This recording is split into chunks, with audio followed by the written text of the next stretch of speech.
Ce sont deux siamoises, enfin ce sont des siamoises, qui s'appellent Samantha et Monique.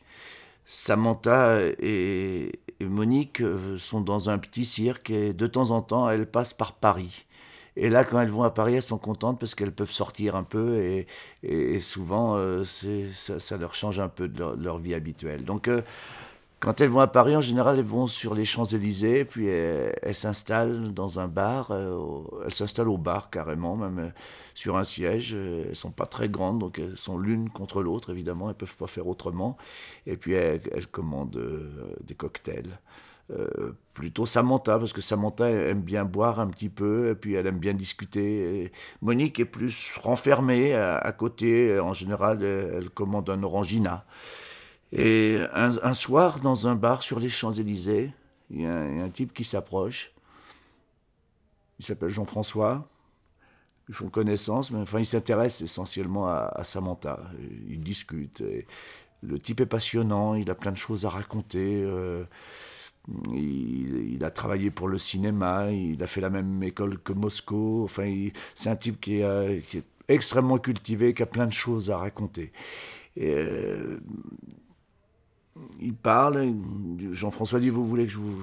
un autre verre, un cocktail, pour un orangina, pour Monique, qui s'ennuie un peu, qui heureusement avait apporté des sudoku, alors qu'il dans son coin fait un petit peu de sudoku en s'ennuyant un peu.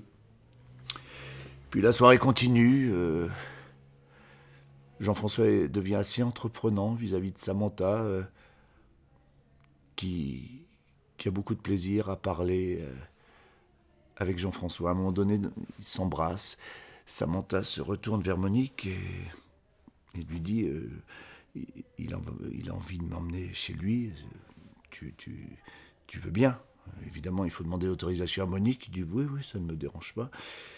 Et tous les trois donc partent dans un autre quartier de Paris. C'est du côté de l'Odéon. Juste à côté du théâtre de l'Odéon. Il a un très bel appartement. Un duplex au 6e étage. Et là, il emmène Samantha et donc forcément Monique vers la chambre à coucher. Et là, ils font l'amour pendant des heures. Ça fait énormément de bruit. Certains voisins se plaignent, mais ils continuent. Et Samantha qui a fini, Monique qui a fini les sudoku s'ennuie vraiment. Et puis elle a mis un petit peu de boules caisse dans ses oreilles parce qu'ils font vraiment beaucoup de bruit. Et puis, mais la nuit continue, il est 5 heures du matin, et dans une position, finalement, Monique se trouve sur la descente de lit. Elle voit qu'il y a un corps, un instrument de musique, un corps anglais. Et elle adore jouer du corps anglais. Et tout d'un coup, là, elle saisit le corps anglais, elle souffle dedans, et ça fait un bruit épouvantable. En plus, il y a toujours le couple qui fait l'amour. Et là il y a la police qui arrive, qui tambourine à la porte. Il y a les pompiers qui arrivent, qui croient qu'il y a eu une catastrophe. Tout le monde se plaint. Il y a une foule dans la rue, place de, pas loin de l'Odéon. C'est une catastrophe. 2 ans plus tard, Samantha et Monique, grâce à la magie de la tournée, se retrouvent encore une fois à Paris. Puis elles marchent toutes les deux. Et tout d'un coup, elles arrivent du côté de l'Odéon. Elles reconnaissent l'endroit.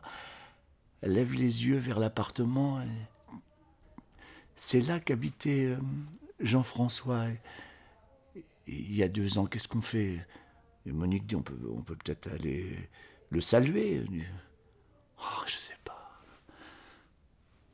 Samantha regarde, elle dit,